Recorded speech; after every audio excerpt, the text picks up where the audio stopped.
শুভ বয়স 21, সদ্য কলেজ শেষ করেছে। লেখাপড়ার ফাঁকে অনেক সময় জানলার পাশে বাইরের জগৎ দেখে।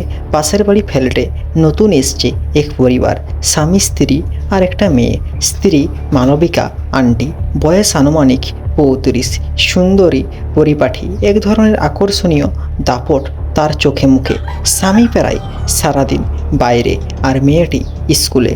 মালবিকা আন্টি ঘরে থাকেন একা। দুপুরবেলায় বসে গল্পের বই পড়েন, কখনো গাছগুলিতে জল দেন ব্যালকনিতে। শুভ প্রথমে লক্ষ্য করত দূর থেকে আন্টির শাড়ির ভাঁজে, চোখের চাউনিতে এক অদ্ভুত টান ছিল। একদিন দুপুরে ছাদে শুভকে দেখে মালবিকা হেসে বললেন, এই সময় ছাদে পড়াশুনো কি শেষ? শেষ তো। এখন আপনি ছাদে এলেন বলেই তো ছাদ সুন্দর লাগছে। শুভ হেসে উত্তর দিল। দুজনের কথা বলা শুরু হলো। চা খাওয়া দাওয়া, গল্প করা, বৃষ্টির দিনে এক ছাতার নিচে হাঁটা। আন্টি একদিন বললেন, তুই খুব আলাদা শুভ, এই বয়সের ছেলেরা শুধুই বাইরে থাকে, তুই যেন একটু নরম। শুভ বুঝল আন্টির চোখে এক ধরনের আকাঙ্ক্ষা, যা হয়তো তার স্বামী দীর্ঘদিন ধরে মেটাতে পারেননি। একদিন বিকেলে আন্টির স্বামী বাইরে গিয়েছিল, তার মেয়েকে নিয়ে আত্মীয়র বাড়িতে গিয়েছিল। আন্টি ফোন করে শুভকে বলে, একটু এসো না, টিভি নষ্ট হয়ে গেছে, তুমি ঠিক করে দিতে পারবে? শুভ গেল। দরজা খোলা, ঘর অন্ধকার, ঝাপসা আলো।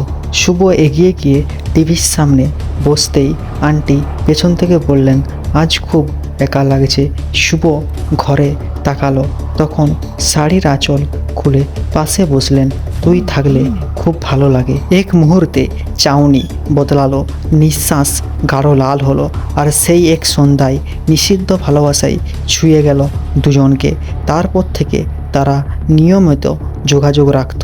একদিন হঠাৎ করে পাশের এক প্রতিবেশী হঠাৎ বিকেলে তাদের ঘরের খোলা দরজা থেকে সন্দেহ করে। কিছুদিন পর গুঞ্জন ছড়িয়ে পড়ে, স্বামী রাগে অভিমানে মেয়েকে নিয়ে চলে যান, আলাদা থাকে। তাই এরকম পরকীয়ার সম্পর্ক থেকে দূরে থেকে নিজের জীবনকে সুরক্ষিত রাখো এবং দেখা হবে পরবর্তী এপিসোডে। দেখতে থাকুন সাবধান বাংলা।